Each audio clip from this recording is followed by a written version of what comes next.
Bom dia a todos. Nós vamos estar iniciando a nossa aula, a segunda aula, da apostila 5. Eu vou estar aqui compartilhando a tela com vocês para poder a gente estar já. Essa segunda aula ela é um pouco menor. Eu acho que é a aula menor das 4 aulas. E vou ver se nas próximas aulas eu tento resumir um pouquinho, pelo menos alguns pontos, para poder a gente não ficar muito tempo aqui, a gente focar mais nos pontos principais e vocês, deixar a leitura melhor para vocês. Entrou aí.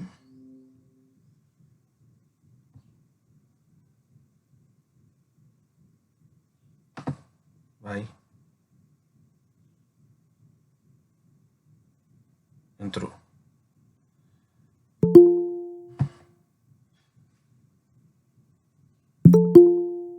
Viviane. Bom dia a todos, então. Vamos começar. Na última aula, pessoal, nós falamos sobre a Revolução Industrial, certo? Falamos como surgiu, onde surgiu. Hoje nós vamos relembrar um pouco disso novamente, mas também a gente vai falar principalmente essa pergunta que está aqui, para quem serviu essa revolução, tá bom? A gente vai entender para quem ela vai servir. Eu citei semana passada que alguns pontos, todos vocês estão vendo a apostila, não estão?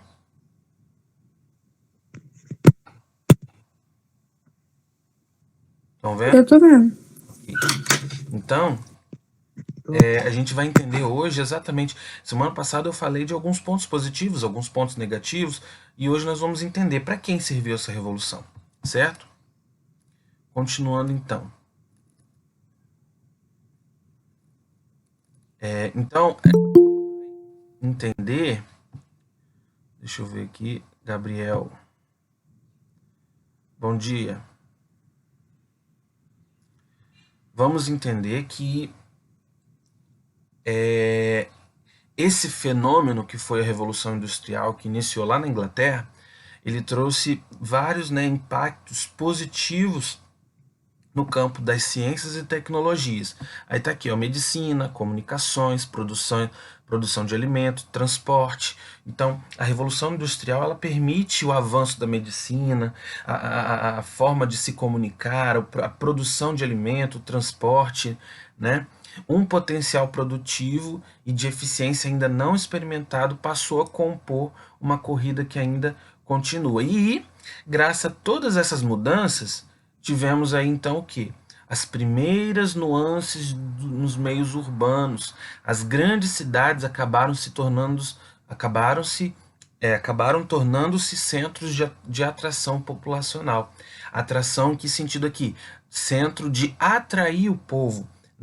As pessoas estavam indo para as cidades com esperança de ter emprego, certo? Tá vendo? Poxa, tá tendo agora várias indústrias, tá tendo várias empresas e tal, então vamos para a cidade, vamos conseguir uma vida melhor, Aí aqui, em seguida, ele dá um exemplo de como cresceu a população europeia. No ano de 1700, entre uma média aí de 100 anos, a população da Europa ela dobrou, certo? Subindo para 188 milhões. E na Inglaterra também cresceu, passou de 48 mil libras em 1690 para 405 milhões em 1812, aumentando quase 9 vezes. Mas aí vem a pergunta, mas será que todas essas transformações e melhorias aconteceram para todas as pessoas do mundo? A revolução, todas essas mudanças aconteceram para todas as pessoas do mundo? Eu deixei aqui bem enfatizado para vocês. Com certeza, não. Mas por que não? Quais pontos que não? Primeiramente, a dinâmica na exploração do trabalho. Pessoal, olha o que eles faziam. Seus lucros, está de vermelho aqui. Os seus lucros eram obtidos através de trabalhos cansativos, insalubres. O que é insalubre? Insalubre é aquele ambiente que às vezes tem mau cheiro, que pode te dar problema de saúde, ou um ambiente que não te dá conforto, certo? E aí você acaba tendo qualquer problema de saúde depois por conta disso. E muitas vezes, ó, ambientes muitas vezes indigno. Pagamento, vocês acham que eles pagavam certinho? Não.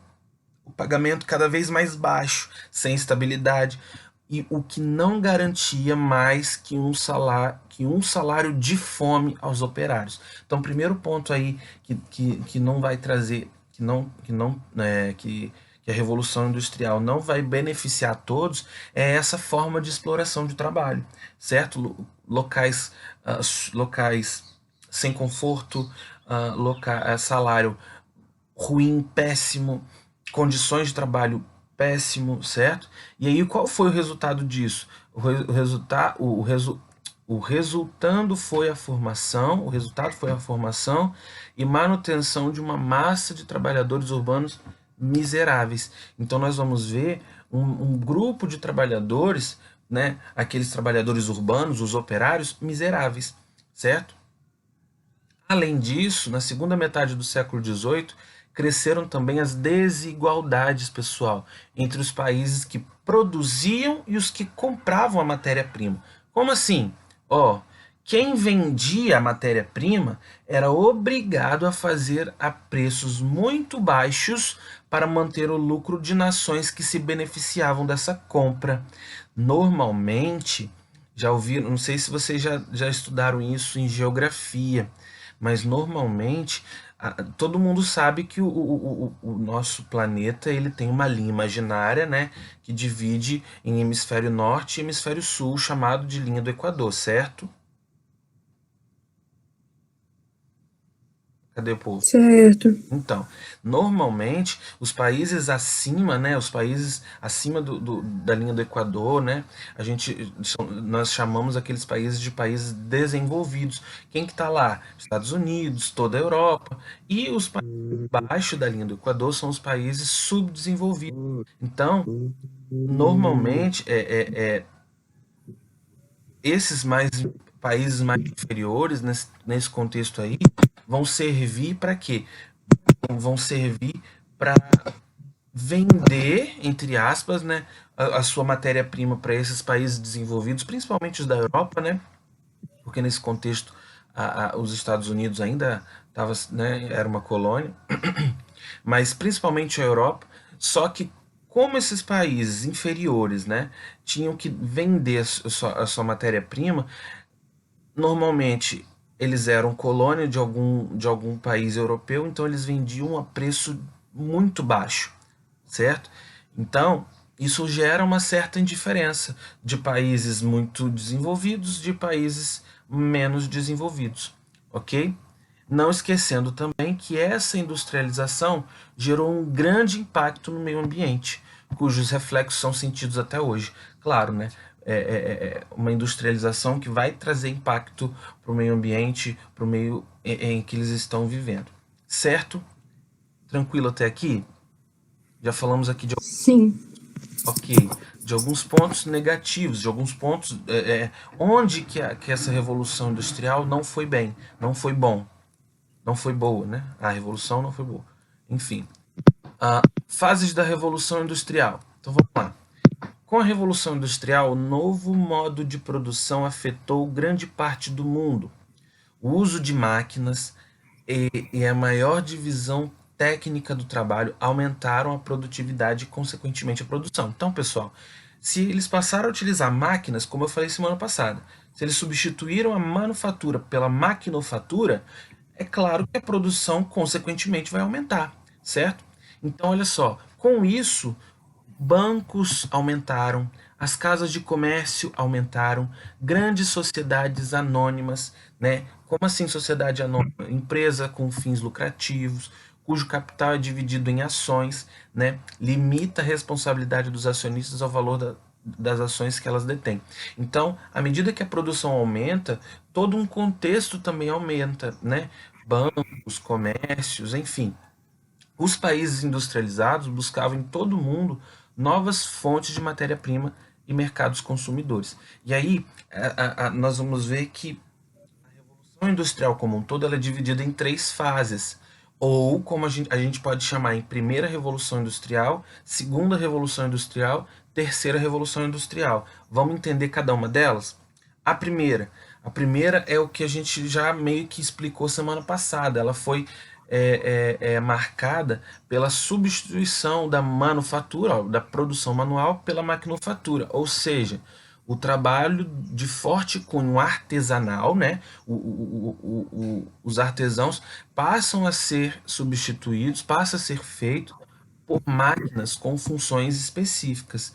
Então, nesse período, o que vai se desenvolver? A produção têxtil. O que é têxtil mesmo? Produção De roupa. têxtil. Isso aí. E juntamente com a siderúrgica. É nessa fase, então, que vão surgir, ó, os barcos a vapor, né? Que até então, naquele tempo anterior a isso, era caravela, né? Os barcos a vapor em 1805 nos Estados Unidos e a locomotiva em 1814 na Inglaterra. O que é locomotiva? Quem sabe?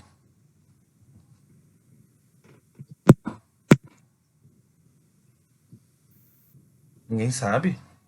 Locomotivas são aqueles trens, né, a vagões, né, que foi criado naquele tempo justamente para poder facilitar o transporte dos produtos e tudo mais. Correto? Correto. Na segunda revolução industrial, pessoal, deixa eu ver aqui, a primeira ela acontece por volta lá, ó, de 1760 a 1850. Percebe que não são 2, 3, 5 anos. Percebe aí que são uma média de quase 100 anos de primeira revolução. A segunda revolução também uma média de 100 anos. Ó. A segunda revolução ocorre entre 1850 até 1960. O que marca a segunda revolução industrial? Marca a grande aceleração industrial, né? Ocasionada pela difusão do uso do aço, do desenvolvimento de novas fontes de energia, como o petróleo, a eletricidade. Então, aí eles, se for olhar direitinho no contexto, de repente foi nesse contexto aí que surgiram, né, a própria eletricidade mesmo, né, com o uso do petróleo, a modernização das comunicações, certo? Como dissemos, então é nessa fase que as indústrias se espalham pelo continente europeu, principalmente França, Itália, Alemanha e Rússia, além de chegar aos Estados Unidos, ao Japão e outros países. E a partir de 1960, tá. Então, segunda revolução industrial, então é marcado pela aceleração industrial, o uso do aço e o desenvolvimento de energia, de fontes enérgicas, né? Que são o petróleo e a eletricidade. Aí vamos para a terceira. A terceira acontece a partir de 1900. O que nós vamos ter de que destaca em 1900, a partir, na terceira revolução industrial? O avanço da microeletrônica, dispositivos de informática passaram a ser criados, trazendo avanços considerados na comunicação e robótica, possibilitando o aumento da produção de alimentos e descoberta de novas terapias. Então nós temos aí microeletrônica, comunicação e robótica, né, que possibilita o aumento na produção de alimento. Esses avanços da terceira revolução industrial são vistos nos dias atuais como a informatização da economia, né? E os avanços tecnológicos na comunicação, como telefonia celular e a internet, né? A partir dessa terceira revolução industrial. Porém, pessoal, existem aí quem pode dizer, há quem diga que já estamos vivendo, que podemos estar iniciando a quarta revolução industrial. Por quê? Porque nós estamos vendo aí, ó, uma combinação de processos digitais, tendo a internet como eixo desse processo. Percebe que hoje tudo é internet? Olha as nossas aulas. Imagina Sim. vamos, não sei se vocês sabem, mas em 1918, em 1919 aconteceu também uma pandemia como essa, chamada gripe espanhola, certo? Naquele tempo, muitas pessoas também tiveram que ficar em casa, muitas pessoas também tiveram que ficar usar máscara, muitas pessoas também tiveram que ficar em quarentena, né, em isolamento social. Aí eu te pergunto, como será que foi as aulas, como que foram as aulas naquele tempo, se não tinha internet? né? Então percebam que hoje, né, nós temos a internet como o eixo dessa combinação de processos digitais, ampliando dinamizações anteriormente citadas, incluindo a nanotecnologia, neurotecnologia, robôs, sistema de inteligência artificial, biotecnologia, sistema de armazenamento de energia, drones e impressoras 3D. Olha o avanço como está aí essa possível quarta revolução industrial, certo? Então, né, há quem diga que já estamos vivendo essa quarta revolução industrial. Tranquilo? Sim. Tranquilinho. Então, o mundo dos trabalhos nas fábricas agora, para a gente entender como que funcionavam as fábricas. Dificuldades do meio rural e atraídos pelos trabalhos das fábricas, pessoal, nós vamos ver o que aqui. Muitos camponeses e pequenos artesãos, migrando para as cidades industriais, que se transformaram em verdadeiros conglomerados humanos. O que é conglomerados? São, vamos dizer assim, muitas pessoas reunidas juntas, né? Vamos falar numa linguagem que a gente está ouvindo muito falar hoje, muita aglomeração. É isso aí. É isso que aconteceu, certo? Porque muitos estavam vivendo no campo com um trabalho precário também, então eles viam nessas cidades industriais uma forma de ter emprego, uma forma de crescer. Eles vão para as cidades e nós vamos ver aí, ó, muitos a revolução industrial causando muitos problemas sociais. Por quê? Vai ter emprego para todo mundo? Não vai. Ainda mais com a substituição do trabalho humano pelas máquinas. Vai faltar. Aí, ó, nas cidades, então, grande parte dos trabalhadores ficou desempregada. A organização do espaço nessas cidades deixava evidente cada vez mais o distanciamento entre dois polos produtivos, o operário e a burguesia. Quanto mais a gente vai passando, quanto mais o tempo vai passando, pessoal, principalmente aí com a chegada da Revolução Industrial, nós vamos ver dois polos bem distantes nesse contexto, que é o operário e a burguesia. Enquanto os burgueses buscavam morar em áreas planejadas, com ruas calçadas, arborizadas, com serviços públicos como iluminação, água potável, saneamento básico, a classe operária, aqueles, né, miseráveis que trabalhavam em péssimas condições nas fábricas, com péssimos salários, eles viviam, eles acabavam sendo era relegada aos chamados bairros operários, com péssimas condições de existência. Claro, né? Porque a pessoa, os burgueses, que eram, né, os capitalistas, normalmente os donos das fábricas, eles têm condições, têm lucro, eles têm condições de viver em lugar melhor. Agora esse operário vai ter condição? Claro que não. Ele vai ter que se limitar a viver ali pelos bairros pobres, de forma mais precária ainda. E devido a essa realidade, relatos da época contam que esses locais de moradias eram insalubres, não continha luz, ventilação adequada, sem água potável ou rede de esgoto. Agora pensa como que era a situação. Olha essa imagem aqui. Vamos imaginar que isso daqui é uma rua de um bairro pobre de Londres. Olha aqui, pessoal, tudo nas ruas, entendeu? Sem um pingo de higiene. Vamos pensar aí, provavelmente a expectativa de vida dessas pessoas também não era muito, porque quanto menos saúde você tem, mais cedo você morre.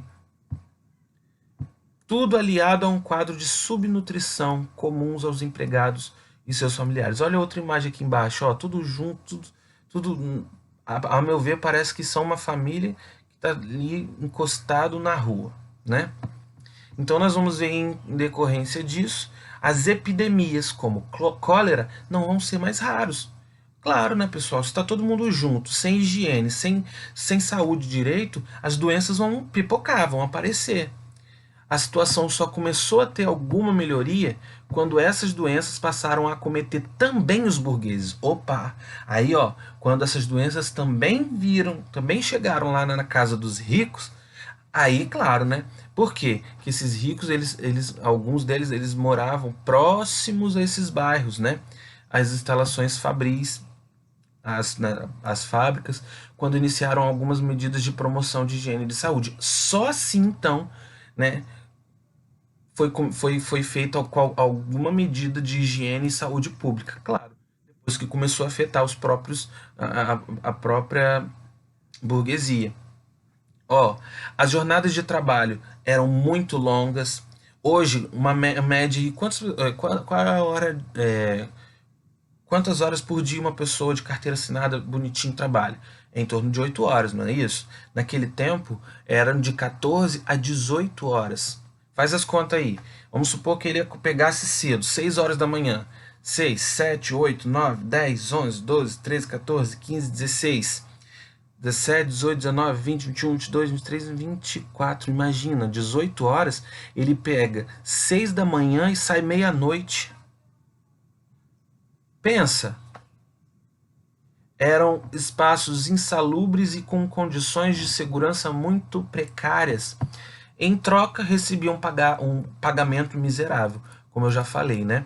E como ainda não haviam sido reformuladas legislações, pessoal, não tinha ainda lei que amparasse esses trabalhadores, que falasse igual a gente tem hoje, certo? Não, a lei prevê que o trabalhador trabalhe 8 horas por dia, que tenha o domingo como folga, que tenha o salário, um salário mínimo digno, que tenha férias remunerada. Não tinha isso. Isso vai surgir com o tempo. E aí, ó, mulheres e crianças também trabalhavam nas fábricas. Não tinha essa, criança não podia trabalhar, tem que estudar. Naquele tempo, só quem criança que estudava era só criança rica, criança dos burgueses, certo? Então as mulheres e as crianças desses operários também trabalhavam. E algumas vezes os salários também não eram pagos em dinheiro, às vezes era pago em vale, trocado nos estabelecimentos comerciais do patrão. Então, tipo assim, o camarada, o dono, o burguês, tinha fábrica, vamos dizer que ele também tinha ali um supermercado, uma mercearia. Aí ele, ao invés de pagar a família em dinheiro, ele pagava em vale. Ó, você tem tanto em vale, você vai lá e compra na minha. Entendeu? Era mais lucrativo para ele não precisava nem gastar dinheiro, né? Além de ganhar pouco, os trabalhadores também sofriam descontos, ó, quando chegava atrasado ou danificava aquilo que produzia. Aí o texto aqui dá um exemplo, ó, um tecelão. O que é um tecelão? Funcionário de uma indústria de tecidos. Se ele ficasse doente, ele era substituído por outro sem nenhuma indenização. Aqueles dias que ele ficava, ele não ia receber. Percebam? Pensa na injustiça. O cara nem é culpado por ficar doente, aí fica doente e nem recebe por isso. Ele fica fora. Então, se houvesse outra coisa, ó, se houvesse algum acidente de trabalho, nem é culpa dele, foi um acidente de trabalho, principalmente devido às péssimas condições de segurança. Ele era demitido. Pensa. Além disso, havia casos de agressões físicas e torturas por parte dos capatazes dos patrões. Então já deixamos aqui bem claro, né, que essa a Revolução Industrial não foi nada bom para esse operário, porque ele vivia em péssimas condições de trabalho, ele não tinha bons salários, não tinha direito algum, certo? Tanto é que nós vamos ter aqui, ó, alguns trabalhadores lutaram. Nós temos o primeiro aqui, que foi o ludismo. Por que ludismo? Porque foi um trabalhador da indústria têxtil, Ned Ludan, por isso ludismo, porque ele que vai encabeçar um grupo de operários revoltados com a substituição da mão de obra pelas máquinas, né, e passaram a invadir as fábricas e quebrar o maquinário. Então essa revolta aí chamada ludismo, né, eles fazem essa revolta justamente porque houve essa substituição das máquinas pelo trabalho manual, né, onde muitos ficaram desempregados, né, aí eles consideravam culpados por sua miséria, uma vez que tirava o trabalho de centenas de indivíduos. Porém, houve uma forte reação ao ludismo por parte dos donos da fábrica.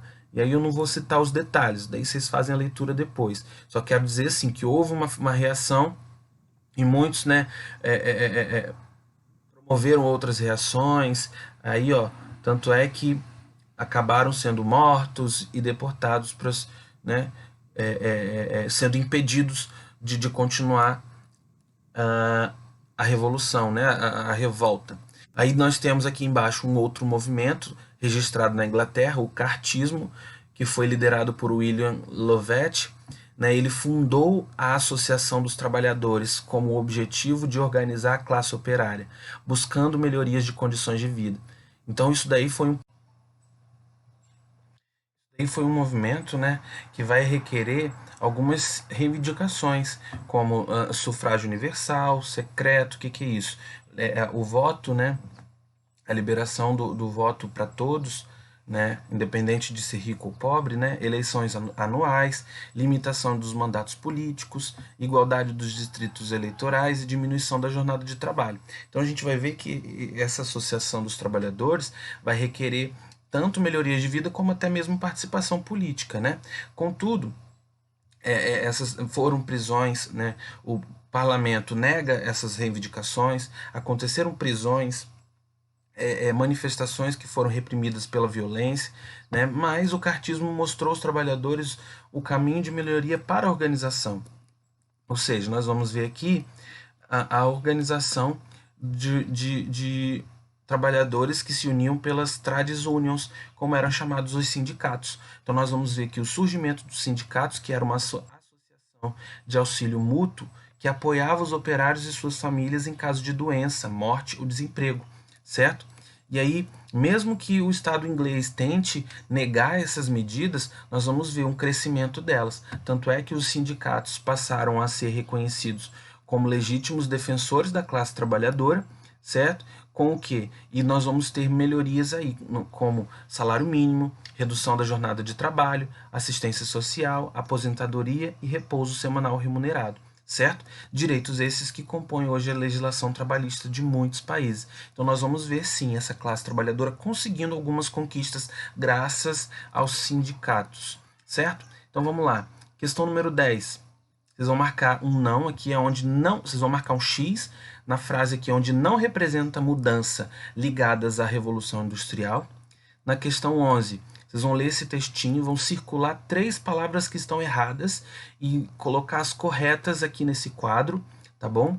Na questão 12, vocês vão dizer, são 2 perguntas. A primeira pergunta, vocês vão imaginar, atualmente nós vivemos em qual das fases da Revolução Industrial? Já falei.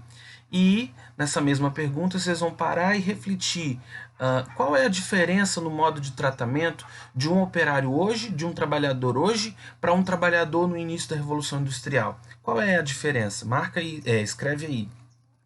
Questão 13. Está pedindo para você descrever do lado de cá como que era, né, os bairros operários onde os trabalhadores moravam, e aqui vocês vão desenhar, vão ilustrar através, né, de um desenho como que era isso aí, tá bom? Questão 14, nós temos uma charge, vocês vão ler essa charge e vai escrever a crítica que essa charge está fazendo.